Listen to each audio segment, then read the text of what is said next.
मसीह की अ, आप सबने देखा होगा कि थंबनेल में मैंने एक लिखा है कि जो मसीहा जो ख्रिस्ट विरोधी वो आने वाला है, उसके साथ एक झूठा भविष्यद्वक्ता भी आने वाला है। तो वो कौन है, ऐसा कौन है जो वो झूठा भविष्यद्वक्ता हो सकता है?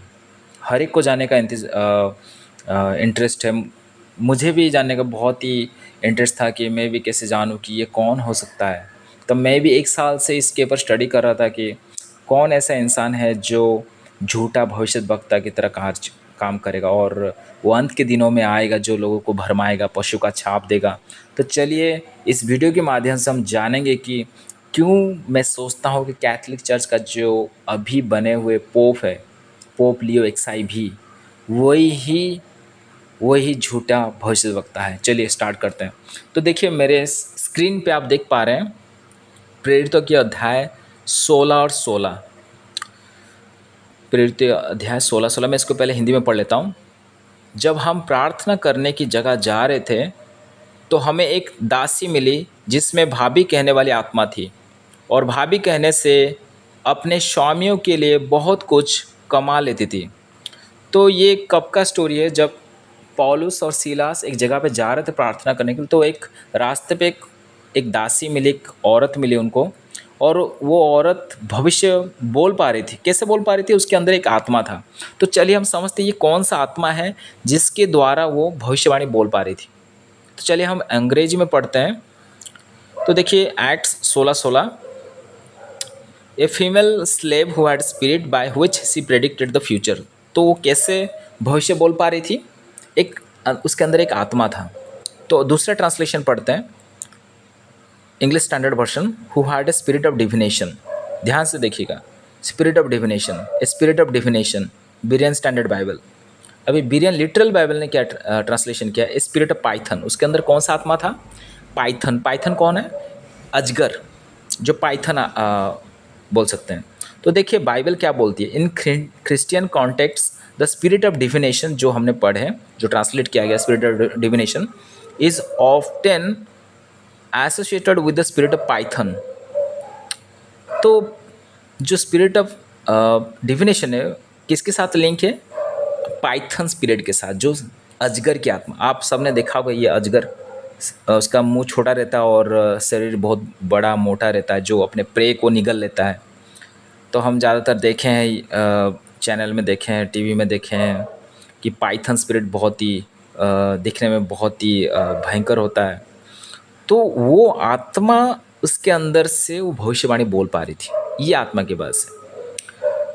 अभी आप सोचोगे कि इसके साथ कैथोलिक चर्च का क्या रिलेशन है या पोप का क्या रिलेशन है। चलिए हम कैथोलिक चर्च को समझते हैं। अभी देखिए वैटिकन का रूट वर्ड क्या है? Vatican originates from the Latin word Vaticanus. तो वैटिकनस से वैटिकन हुआ है, जो अंग्रेजी में। और रोम में कौन सा भाषा बोला जाता है? लैटिन भाषा, उनका ऑफिशियल लैंग्वेज है। तो वैटिकनस है जो रूट वर्ड है। तो which is associated with prophecy divination. ये किसके साथ लिंक्ड है? प्रोफेसी बोलने में, भविष्यवाणी बोलने में, डिविनेशन, जो कि हम पढ़े अभी। डिविनेशन का मतलब क्या होता है? It is also always associated with python spirit. It is derived from the Latin word vates meaning soothsayer prophet. तो जो इसमें जो वैटी है, तो वैटिस से अगर हम देखेंगे उसको प्रॉफिट बोला जाएगा। और जो कैनस है उसका मतलब साफ होता है, जो कि मैं दिखाऊंगा बाद में आपको। तो आपको इतना समझ में आ गया वैटिकनस का जो वर्ड है उसमें क्या क्या चीज़ हमको मिला? स्पिरिट ऑफ डिविनेशन मिला, प्रोफेसी डिविनेशन मिला, और वैटिस का मतलब होता है प्रॉफिट, भविष्य वक्ता।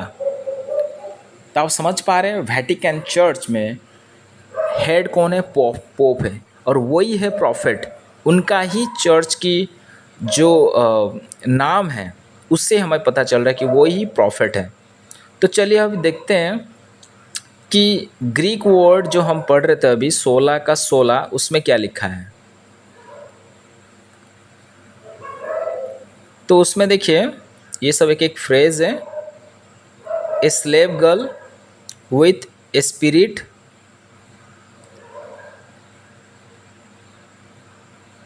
ए स्पिरिट ऑफ क्लेयरवॉयंस। तो इसका जो इंग्लिश प्रोनाउंसिएशन है वो पाइथना है, और उसको अच्छे से डिराइव किया गया है फ्रॉम पुथो ए पाइथन। तो हम अगर ग्रीक में देखेंगे तो अजगर बोला जा रहा है, ए spirit of Python, Python snake. तो उस आत्मा से वो भविष्यवाणी बोल पा रही थी, जबकि हम जानते हैं हालांकि वो पवित्र आत्मा से नहीं था, लेकिन वो भविष्यवाणी फिर भी कर पा रही थी। कैसे कर पा रही थी? सर्प की आत्मा से, पाइथन स्पिरिट की आत्मा से। और कैथलिक चर्च को अभी चलते हैं, कैथलिक चर्च में क्या है, इसका लिंक क्या है। तो देखिए मेरे सामने स्क्रीन पर आप देख पा रहे होंगे कैथलिक चर्च, ये वेटिकन चर्च है। ये ऊपर से इसका फोटो टॉप व्यू है, ये सामने से फ्रंट व्यू है। इसका क्लोज व्यू देख सकते हैं। आपको अगर क्लोज व्यू अच्छे से देखेंगे तो कहीं ना कहीं आपको लग रहा है एक सांप की तरह डिज़ाइन इसका किया गया है।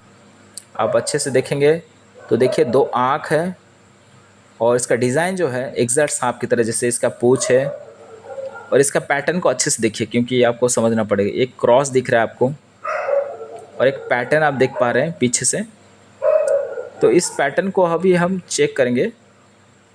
चलिए, तो देखिए ये जो पैटर्न मैंने बनाया है, ये इंडियन कोबरा स्नेक के पैटर्न से एग्जैक्ट मैच करता है। ये जो पैटर्न डिज़ाइन ऊपर का, ध्यान से देखिए। और इसका सामने वाला जो है फेस, क्लोज व्यू, वो एग्जैक्ट कोबरा सांप से, जो वही किंग कोबरा सांप से मैच कर रहा है। उसका टंग, इसका नोज़, आँख, और ये जो ठीक सेंटर में डोम है, ये डोम एक क्राउन जैसे दिख रहा है, जैसे कि उसके सर पे चढ़ाया गया, कि जैसे ये सांप इस चर्च का राजा है जैसे।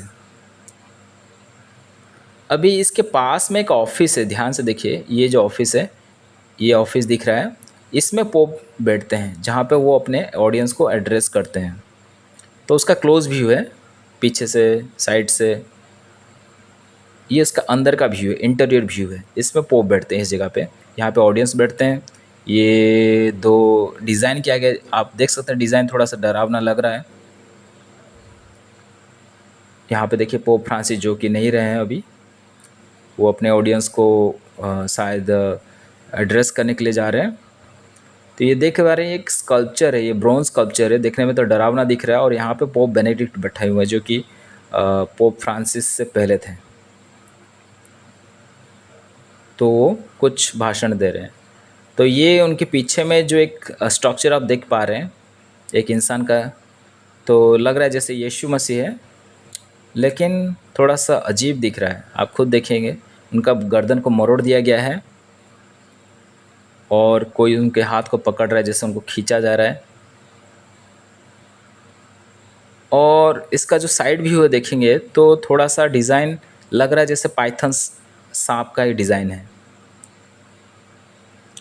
और मेरे राइट साइड पे देखिए, ये उनका जो ऑफिस है, उस ऑफिस के लेफ़्ट साइड का व्यू है। तो आप देख सकते हैं ठीक पाइथन सांप की तरह दिख रहा है डिज़ाइन। अभी मैं थोड़ा नीचे आता हूँ तो दूसरे एंगल से देखते हैं। ये लेफ़्ट एंगल से है, और ये right angle, upper right angle से है। इसका डिज़ाइन भी सेम वही पाइथन सांप की तरह दिख रहा है। आप खुद देख सकते हैं, इसमें कोई मतलब ऐसे नहीं मिसमैच हो रहा है, पूरा मैच कर रहा है डिज़ाइन।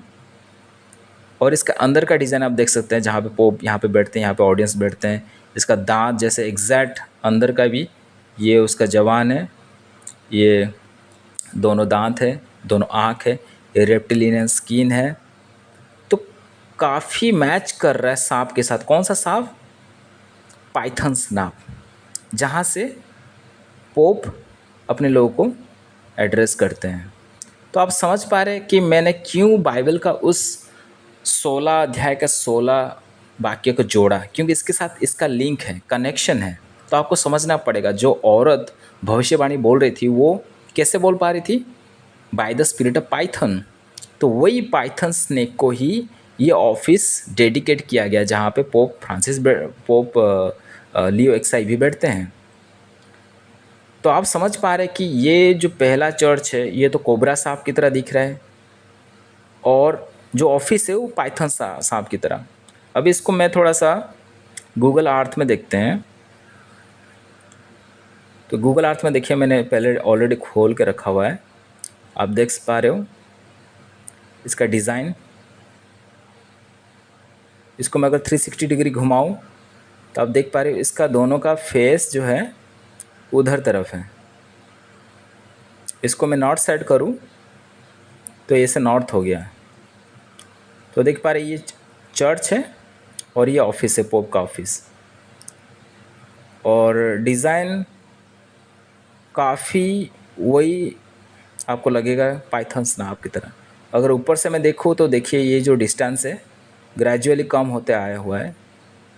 कोई बोलेगा तो कार की तरह नहीं, कार का तो चौड़ाई तो सेम रहता है, लेकिन इसका चौड़ाई जो है धीरे धीरे कम होते आया है।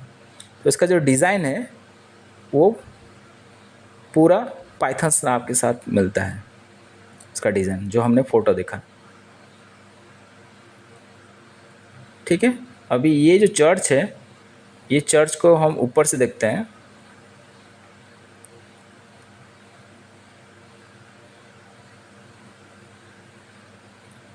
इसको मैं नॉर्थ कर देता हूँ। अभी नॉर्थ से आप देखेंगे तो एक क्रॉस दिखाई दे रहा है। देखिए एक ऐसे गया है, एक लाइन ऐसे गया है। इसको और थोड़ा क्लोज कर देता हूँ। अभी हम मुझे पता चलेगा कि क्रॉस उल्टा है कि सीधा है। अगर मैं नॉर्थ साइड से देख रहा हूँ तो मेरा नॉर्थ ऊपर हो गया, पीछे में हो गया साउथ, ईस्ट ऊपर में हो गया, पीछे हो गया, उसका अपोजिट साइड में हो गया वेस्ट हो गया। तो इसको मैं थोड़ा घुमा लेता हूँ। अभी हो गया ये ईस्ट। तो ये जो अभी देख पा रहे हैं ये हो गया ईस्ट साइड। तो अगर मैं ईस्ट साइड से देखूँ तो उल्टा क्रॉस बन रहा है, ऊपर ईस्ट हो गया, इधर वेस्ट हो गया। तो आप समझ पा रहे हैं उल्टा क्रॉस यीशु का क्रॉस नहीं है, वो शैतान का क्रॉस है। तो आपको समझना पड़ेगा कि ये चर्च को कौन कंट्रोल कर रहा है, यीशु मसीह कि शैतान। हो सकता है आपको बुरा लगे, लेकिन आपको मानना पड़ेगा सच। आप खुद देखिए उल्टा क्रॉस बन रहा है। और स्पिरिट ऑफ डिविनेशन हम देख लिए, स्पिरिट ऑफ पाइथन से कनेक्टेड है। और वैटिकन का जो रूट वर्ड है वैटिकनस, वो प्रोफेसी डिविनेशन को बताता है। और वैट्स का मतलब हो गया प्रॉफिट, भविष्यद्वक्ता। कौन रहेगा भविष्यद्वक्ता? पोप ही रहेगा। तो इससे हमें पता चलता है कि कहीं ना कहीं Pope Leo XIV is the false prophet of book of Revelation 13। तो मैं अभी प्रकाशित वाक्य 13 अध्याय को जाता हूँ, देख सकते हैं। जो दूसरा पशु के बारे में लिखा गया है उसको पढ़ते हैं हम लोग। तो पहला पशु है तो वो एंटी क्राइस्ट है, झूठा मसीहा। तो आप देख सकते हैं प्रकाशित वाक्य 13 अध्याय 11, then I saw a second beast. Second beast कौन है? फॉल्स प्रॉफिट, जो झूठा भविष्यद्वक्ता। वो उसका काम क्या है? वो चाहता है कि पहला जो पशु है एंटी क्राइस्ट को सब पूजा करे, उसका आराधना करे, और उसके बदले में वो बहुत सारा चमत्कार कर रहा है। इट परफॉर्म ग्रेट साइंस, वो बहुत सारा चमत्कार कर रहा है, स्वर्ग से आग भी गिरा रहा है ताकि लोग का भरोसा जीत सके। और उतना सारा चिन्ह दिखा रहा है, चमत्कार दिखा रहा है, किसके बदले में? पहला जो बीस्ट है, पशु है, उसके बदले में। और उसने सबको धोखा दिया। किसको धोखा देगा? जो कि हम प्रकाशित वाक्य 19 में पढ़ते हैं, जिसने पशु का छाप लिया होगा उनको वो धोखा दे सकता है। और वो क्या करेगा? पहला पशु का एक मूर्ति बनाएगा जिसको सब कोई आराधना करेंगे, जो नहीं करेगा उसको मार दिया जाएगा। तो इस तरीके से तो आप सोच रहे हो कि अभी क्रोनोलॉजी ऑर्डर में देखा जाए तो पहले तो झूठा मसीहा आने वाला है। नहीं, आप इसको अच्छे से समझोगे तो शैतान का काम क्या है आप समझना पड़ेगा। शैतान चाहता है कि यहूदियों को धोखा दिया जाए, क्योंकि वही है जो चुने हुए लोग हैं। और उनको पता है, शैतान को पता है कि वो नया टेस्टामेंट, नया नियम तो पढ़ते नहीं हैं। तो उनको पता है जो पुराने नियम की लास्ट किताब है जो मलाकी, उसमें लिखा गया है कि खुदा आने से पहले अपना एलिया भविष्यद्वक्ता को भेजेगा। तो अगर आप अच्छे से इसको स्टडी करोगे तो देखो ये कौन सा चिन्ह दिखा रहा है। Even causing fire to come down from heaven, वो क्या कर रहे हैं? आग स्वर्ग से गिरा रहे हैं। तो हम जानते हैं कौन सा भविष्यद्वक्ता जो स्वर्ग से आग गिराया था? एलिया भविष्यद्वक्ता। तो ठीक वही चीज़ शैतान रिपीट कर रहा है, जैसे कि वो धोखा दे सके, यहूदियों को। तो ये ऐसा ही हो रहा है जैसे कि एलिया भविष्यद्वक्ता पहले आ रहा है, जैसे कि लोग यकीन करें, यहूदी यकीन करें कि जो झूठा मसीहा है वही सच्चा मसीहा है। तो सब कोई उस टाइम पे उसको एक्सेप्ट कर लेंगे, उसको मान लेंगे कि जो झूठा मसीहा है वही ही सच्चा मसीहा है। तो इस तरीके से शैतान उसका धोखा देने का जो प्लान बनाया हुआ है, उस चीज़ को हम प्रकाशित वाक्य 13 अध्याय में पढ़ पा रहे हैं। तो आप अगर क्रोनोलॉजी समझेंगे तो लगेगा कि नहीं, पहले रैप्चर होगा, उसके बाद एंटी क्राइस्ट आएगा, उसके बाद फॉल्स प्रॉफिट आएगा। नहीं, रैप्चर होगा, उसके बाद जरूर एंटी क्राइस्ट रिवील होगा। लेकिन जो मैं मानता हूँ, जो मैं समझता हूँ, जो पढ़ रहा हूँ, उससे मुझे समझ में आ रहा है कि फॉल्स प्रॉफिट पहले आएगा तो वो रास्ता तैयार करेगा एंटी क्राइस्ट के लिए, जो झूठा मसीहा होगा। तो देखिए, अभी प्रकाशित वाक्य 19 अध्याय में पढ़ते हैं, उसके बाद उसमें थोड़ा सा हमें और जानने को मिलेगा। तो जब आर्मेगेदन की युद्ध खत्म होगा तो कैसे खत्म होगा देखो। तो but the beast was captured, ये कौन सा बीस्ट है? एंटी क्राइस्ट, जो झूठा मसीहा, and with it the false prophet, जो कि झूठा भविष्यद्वक्ता, जो दूसरा पशु है, who had perform the signs on its behalf, किसके बदले में? एंटी क्राइस्ट के बदले में। वो बहुत सारे चिन्ह चमत्कार दिखा रहा था। With this science he had deluded those who had received the mark of the beast. किसको धोखा दे रहा था वो? भरमाया, जिसने पशु का छाप लिया हुआ था, उनको धोखा दिया। कौन? False profit.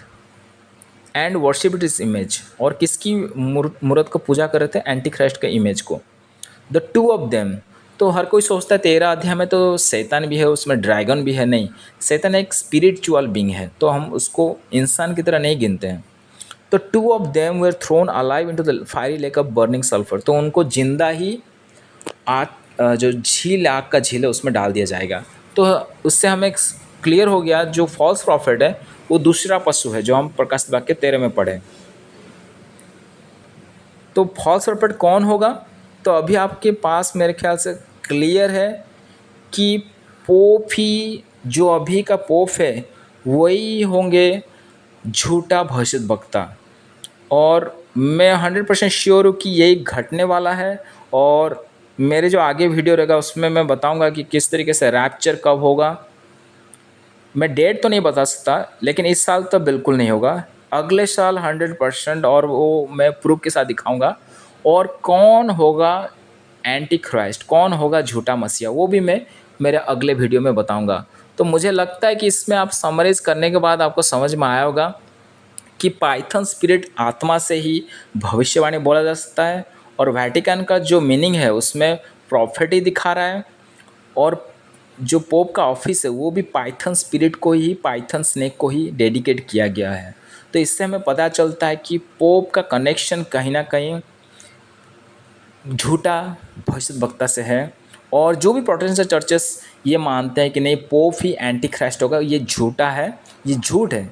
और उनका चर्चेस में ये चीज़ हर चर्चेस में स्प्रेड है कि सारे बाप्टिस्ट पेंटिकॉस्टल चर्च मानते हैं कि, यहाँ तक कि बहुत सारा नॉन डिनोमिनेशनल चर्चेस भी मानते हैं कि पोप ही होगा एंटी क्राइस्ट, जबकि नहीं है, वो गलत है। एंटी क्राइस्ट एक दूसरा रेस से होगा, ज़रूर वो एक मुस्लिम होगा, क्योंकि मेरे पास बहुत सारा उसका प्रूफ है, तो मैं आपको साबित कर सकता हूँ। लेकिन मेरे अगले वीडियो में आप देखोगे कि कौन हो सकता है एंटी क्राइस्ट। तो मैं मानता हूँ कि आप सब ने इस चीज़ को अच्छे से समझा कि पोप कहीं ना कहीं वही झूठा भविष्यद्वक्ता है, जो कि हम देख पा रहे हैं सारे एविडेंस से। और जो कि कैथलिक चर्च का भी जो 1000 साल पहले जिसने भविष्यवाणी किया था, उसने भी यही लिखा था कि जो आखिरी पोप होगा वो यही पोप है। और यही हम भी मान रहे हैं कि ये दुनिया का आखिरी पोप है। तो हम अंत के दिनों में, अंत समय में है, कभी भी कुछ भी हो सकता है। हर एक विश्वासी से, मुझे हर एक विश्वास से लगाव है। तो मेरा रिक्वेस्ट है, जितने भी मेरे कैथलिक भाई बहन हैं, वो आप अच्छे से बाइबल स्टडी करें, अपने चर्च को अच्छे से समझें, कहीं आपका चर्च आपको धोखा तो नहीं दिया हुआ है। मैं मानता हूँ आप लोग को बुरा लगा होगा, लेकिन आपको सच्चाई कबूल करना पड़ेगा, सच्चाई आपके सामने है। और इस वीडियो को देखने के लिए शुक्रिया। आप भी इस चीज़ के ऊपर स्टडी कीजिए, आपको भी पता चलेगा कहीं ना कहीं पोप ही है वही इंसान जिसके बारे में प्रकाशित वाक्य 13 अध्याय में लिखा गया है। शुक्रिया।